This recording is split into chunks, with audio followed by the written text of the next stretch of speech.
Halo teman-teman semua, selamat datang di video terbaru. Pada video kali ini, aku akan berbicara tentang bagaimana aku bisa belajar 5 bahasa otodidak di rumah, dan juga bagaimana aku bisa melakukannya tanpa burnout, sehingga bisa konsisten dan berkelanjutan. Mungkin levelnya pasti berbeda-beda, ada bahasa yang levelnya aku udah native, ada levelnya yang bisa aku pakai buat sedikit ngomongin politik, ada yang levelnya baru kayak percakapan tentang kejadian di kehidupan sehari-hari. Dan kelima bahasa itu adalah bahasa Indonesia, kemudian bahasa Inggris, kemudian bahasa Jerman, bahasa Korea, dan bahasa Jepang. Bahasa Indonesia sekarang lagi aku gunakan. Bahasa Inggris aku kemarin melakukan TED Talk, itu full bahasa Inggris. Dan sekarang kalau misalnya aku berpikir itu juga kayak 50% bahasa Indonesia, 50% bahasa Inggris. Terus bahasa Jerman, aku mulai belajar bahasa Jerman pas kelas 3 SMP, jadi mungkin udah 5-6 tahun yang lalu. Kemarin aku menghabiskan sekitar 1 bulan di Eropa, di Freiburg, ada di selatannya Jerman, dimana di situ aku pakai bahasa Jerman untuk ngomong sama ibu kos, terus beli roti ke kafe, ngomong sama petugas imigrasi dan semacamnya. Kemudian bahasa keempat itu yang aku mulai belajar waktu pandemi, itu adalah bahasa Korea, dimana kemarin aku baru aja pulang dari lomba Ideathon, itu semacam lomba mencari ide untuk menyelesaikan suatu solusi, itu full bahasa Korea sama mahasiswa-mahasiswa dari Korea Selatan juga. Terus bahasa Jepang, sekarang ini aku tinggal di Jepang, aku mulai belajar bahasa Jepang sekitar 1 tahun setelah bahasa Korea, dimana untuk semester depan aku akan mulai bahasa Jepang kelas intermediate.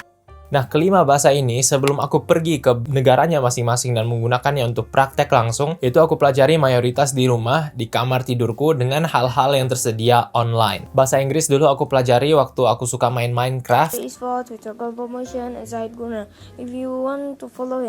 Dimana di situ aku cari-cari teman untuk main bareng dan ketemu beberapa, sehingga setiap hari itu pulang sekolah aku selalu main Skype ngomong sama mereka. Bahasa Inggrisku salah-salah, tapi mereka bantu mengkoreksinya untukku. Terus bahasa Jerman itu aku belajar di rumah dengan sumber-sumber yang ada, modal nonton channel-channel YouTube kayak Isi Jerman, nonton podcast-podcast berita bahasa Jerman. Terus juga aku karena emang tertarik sama negaranya, jadi aku punya beberapa buku dan hal-hal yang banyak tulisan bahasa Jermannya. Terus bahasa Korea ini dimulai 2020, awal pandemi, itu aku belajarnya dari nonton drakor, denger-dengerin lagu Korea kayak K-pop atau KRNB dan semacamnya. Dan metode yang sama, sebelum aku pergi ke Jepang, aku terapkan juga ke bahasa Jepang. Walau waktu belajarnya memang agak pendek, jadi nggak bisa sejauh itu, tapi kurang lebih cara belajarku adalah nonton banyak anime, kemudian dengar banyak lagu-lagu Jepang dan semacamnya. Dari metode-metode belajar ini, mungkin teman-teman udah lihat polanya. Teman-teman tahu gimana aku bisa konsisten dan sustainable dalam belajar bahasa ini. Kuncinya sebenarnya adalah ketertarikan. Kita harus punya interaksi bermakna dengan bahasa yang ingin kita pelajari. Aku invested untuk belajar semua bahasa ini karena ada sesuatu yang membuatku secara emosional itu invested ke dalam bahasanya. Untuk bahasa Inggris aku kayak pengen banget main game sama orang-orang tersebut. Kemudian untuk bahasa Korea, aku waktu itu kayak tenggelam banget sama drama Korea dan semacamnya. Terus untuk bahasa Jepang, ini yang mungkin agak susah, dimana aku kayak awalnya nggak begitu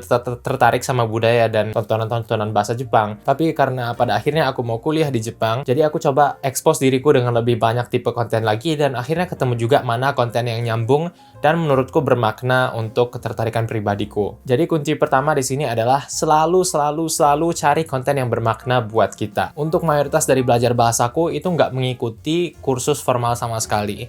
Pernah aku coba ikuti beberapa, tapi pada akhirnya nggak bertahan lama. Kenapa? Karena di kursus formal misalnya ada anggota kelas lain 20-30, itu menurutku belajarnya enggak terlalu terpersonalisasi. Terkhusus kalau misalnya kita belajar bahasa karena hobi. Mungkin kalau misalnya kita belajar untuk lulus suatu ujian, masuk akal bagi kita untuk belajar di kelas karena materi ujiannya pasti bakal ngikut apa yang diajari. Tapi kalau orang-orang kayak aku waktu itu belajar bahasa memang murni ketertarikan, nggak ada kayak ujian yang menunggu. Aku harus lebih pintar dalam milih-milih mana konten yang aku konsumsi dan dengan cara apa aku mempelajarinya. Jadi waktu itu alasanku nggak bisa ikut les karena itu, karena pelajarannya kurang terpersonalisasi. Jadi katakan aku lebih tertarik ngomong sepak bola, tapi yang diajarinnya malah cara-cara aku menghubungi dokter untuk membuat perjanjian temu, dimana pada saat itu tentunya nggak relevan bagi aku yang tinggal di Indonesia dan nggak ada rencana misalnya mengunjungi dokter yang berbahasa Jerman atau bahasa Korea. Jadi aku berhenti ikut lesnya dan aku fokus ke metode belajar mandiri atau otodidak. Nah, dengan demikian penting juga bagi kita untuk sebelum memutuskan untuk komit dalam bahasa tersebut, apakah kita yakin kita punya ketertarikan natural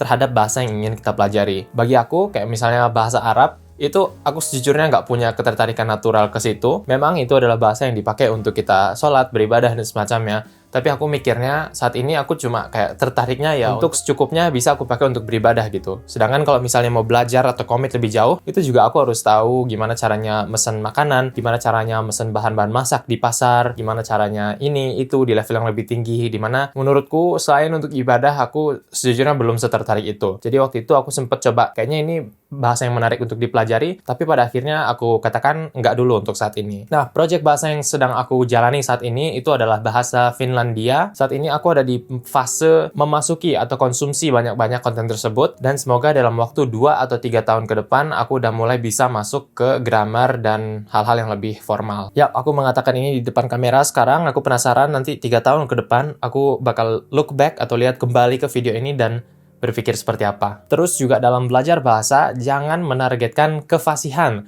atau jangan menargetkan kayak aku pengen fluent nih di bahasa Inggris. Karena konsep fluency atau kefasihan itu sangat-sangat abstrak. Pastinya dalam bahasa apapun yang kita gunakan itu bakal ada topik-topik di mana kita nggak bisa sama sekali atau kosakata dan pengetahuan kita sangat terbatas tentang topik itu. Misalnya ada orang yang bilang ke kita, oh, kalau misalnya kamu mau fasih, kamu harus bisa ngomongin tentang ekonomi global, tentang politik, tentang ini, tentang itu. Nah, sekarang challenge-nya adalah coba teman-teman di Indonesia pergi ke pinggir jalan, tarik mas-mas atau mbak-mbak random, terus coba teman-teman pilih pertanyaan random. Misalkan katakan, Mas, Mbak, coba jelasin caranya ekstraksi buah-buah kelapa sawit sampai nanti dia jadi sampo gitu. Kemungkinan besar kebanyakan mas-mas atau mbak-mbaknya bakal nggak bisa jawab. Tapi karena dia nggak bisa jawab atau nggak punya kosakatanya, bukan berarti dia bukan orang Indonesia atau nggak bisa bahasa Indonesia. Sama juga dengan bahasa-bahasa asing yang kita pelajari. Kadang emang ada area-area yang kayak kita nggak ketahui, tapi bukan berarti kita nggak bisa pakai bahasanya. Jadi seperti yang teman-teman lihat, konsep fluency atau kefasihan ini sangat-sangat abstrak.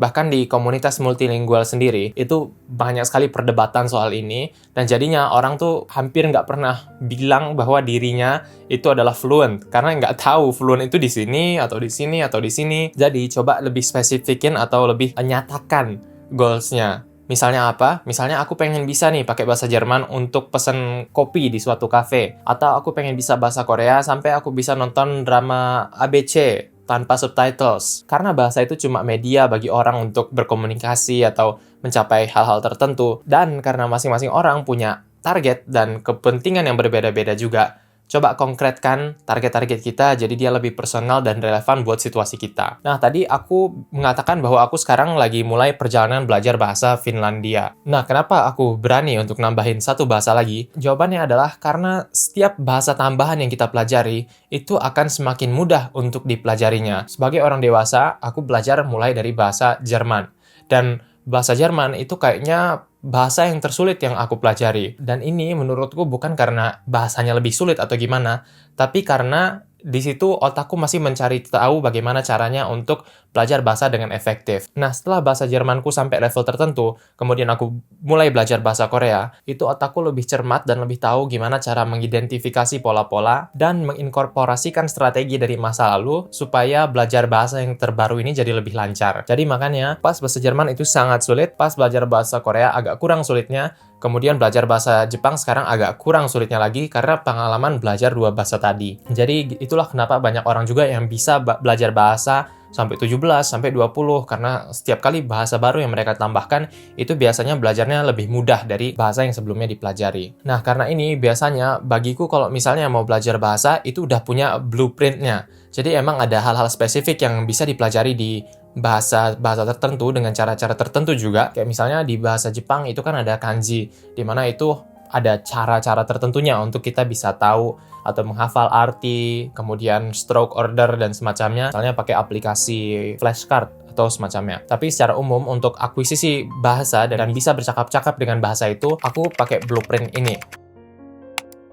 Yang pertama, aku pilih dulu bahasanya, bahasa apa yang mau aku pelajari. Di sini aku menentukan ada atau enggak hal-hal yang cukup relevan, bermakna untukku, sehingga bisa membantuku tertarik secara emosional dan lebih otomatis saat proses belajarnya, daripada harus kayak mengandalkan willpower atau kayak energi diriku untuk dikeluarkan dan akhirnya belajar bahasa-bahasa tersebut. Terus pas aku udah milih bahasa apa yang mau aku pelajari, aku melakukan konsumsi banyak-banyak. Jadi di sini adalah bentuk praktek dari teorinya Stephen Krashen. Itu teori yang mengatakan bahwa sebenarnya cara kita mengakuisisi bahasa itu hanya dari interaksi yang bermakna dengan bahasa tersebut. Cara belajarku di sini nggak pakai buku grammar. Jadi memang nanti kapan-kapan kita bakal juga buka buku grammar, ngomong sama tutor, guru, dan semacamnya. Tapi mayoritas belajar bahasa kita itu harus didominasi oleh input yang bermakna. Ini artinya kita nonton drama Korea. Ini artinya kita dengar lagu bahasa Jerman. Kita coba lakukan semua hal itu, coba perbanyak konsumsi, perbanyak input, hal-hal yang masuk ke kuping kita. Ini penting untuk mengkondisikan otak kita supaya lebih familiar dengan bunyi-bunyi dan pola-pola yang ada di bahasa tersebut. Mungkin beberapa teman-teman di sini berpikir bahwa, Kak, aku udah nonton drama Korea selama 7 tahun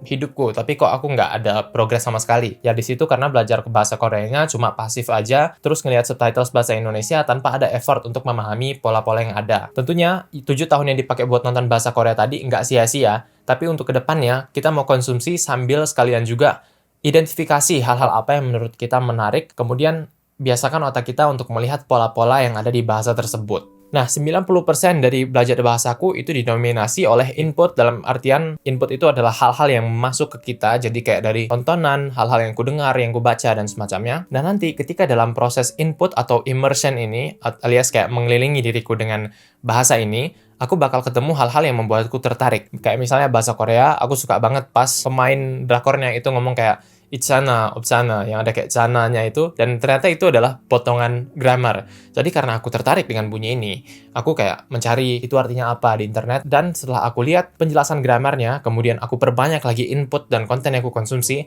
jadi sekarang aku tahu, aku sekarang bisa mengasosiasikan arti dari grammar tersebut atau cara penggunaannya. 식구, Jadi setelah proses nonton, kemudian coba memahami grammar, kemudian nonton lagi, disitulah aku mengakuisisi si partikel grammar ini. Setelah kita udah melakukan ini dengan cukup, nanti kita akan ada di fase di mana kita udah bisa kayak ngomong-ngomong 1 atau 2 frasa dari bahasa ini. Kita udah jadi bisa tahu gimana caranya bilang diri kita lapar, atau apapun yang udah kita pelajari selama kita belajar bahasa. Nah, kalau aku sendiri, dalam aku belajar partikel-partikel grammar dan kosakata baru, itu aku nggak ngikutin urutan tertentu. Jadi ada juga teori yang mengatakan bahwa tiap orang itu bakal punya urutan naturalnya sendiri dalam belajar bahasa. Jadi memang kalau misalnya kita ikut kelas formal itu pasti diurutin kayak yang dianggap paling gampang jadi paling sulit. Tapi sebenarnya yang mana yang gampang dan yang sulit bagi tiap orang itu bakal berbeda. Jadi pas belajar bahasa secara otodidak, kita nggak perlu ngikutin urutan yang tergampang sampai yang tersulit. Kita cukup mengikuti aja. Otak kita nanti itu paling tertariknya kemana dan coba enjoy perjalanannya. Caraku sendiri juga seperti itu. Dan bahkan sekarang pas aku belajar bahasa Jepang di kampus, itu kadang-kadang aku merasa bahwa topik yang keluar agak belakangan di semesternya, itu kok lebih mudah daripada topik yang muncul di awal semester. Aku pikir bukannya harusnya sebaliknya. Tapi ternyata memang kata Steve Kaufman, seorang polyglot belasan bahasa, puluhan bahasa, tiap orang itu punya urutan naturalnya tersendiri dalam mengakuisisi bahasa. Jadi kita nggak harus terlalu khawatir soal kita mulai dari mana dulu. Ikutin aja secara natural ketertarikan kita di mana dan berjalan dari situ. Nah, setelah aku melakukan ini selama berapa bulan, biasanya aku akan ada di tahap di mana aku bisa kayak ngomong hal-hal yang sangat-sangat gampang. Aku bisa bikin 1 kalimat sederhana, bisa nanya kabar, nanya nama, memperkenalkan diri, dan semacamnya. Di tahap ini, baru aku coba untuk kontak guru. Guru ini sebenarnya bisa aja jadi teman atau siapapun native speaker yang bisa kita ajak latihan bersama. 여러분, 이 젠치는 나의 선생님이에요.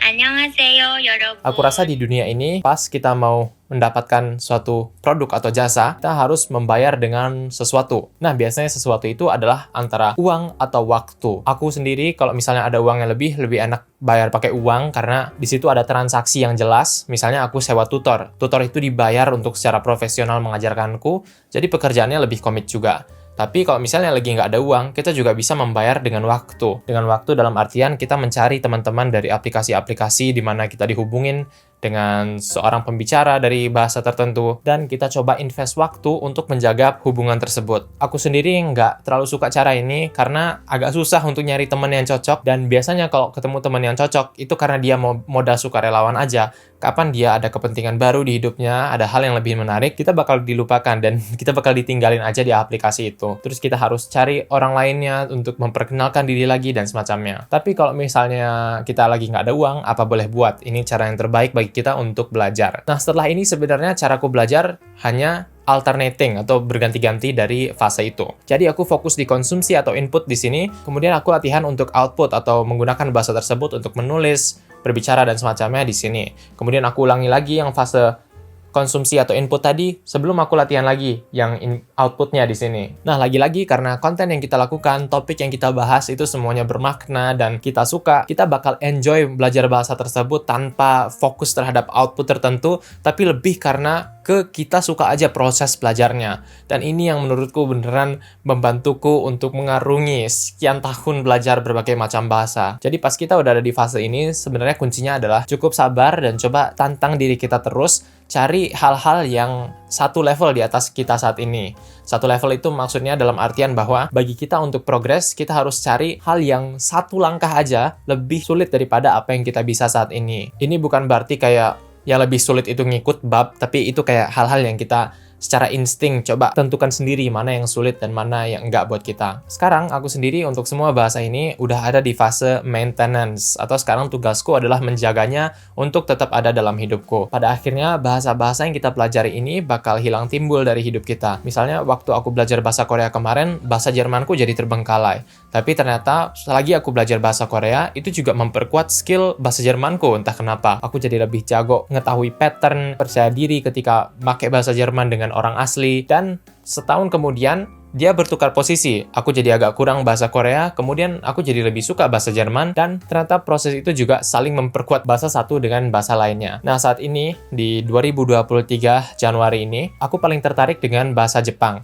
Karena mungkin aku udah tinggal di sini sekarang dan banyak teman-teman dan orang-orang di sekitarku orang Jepang ngomong bahasa Jepang, aku jadi pengen lebih engage dengan mereka, dan karena makna subjektifnya lebih besar untukku saat ini, itulah jadi bahasa yang natural sekarang lagi menonjol banget di hidupku. Caraku untuk maintenance bahasa-bahasa lainnya yang ada di fase dorman atau fase berdiam ini, biasanya aku cuma nonton aja konten yang enjoyable yang disampaikan dengan bahasa-bahasa lainku tadi.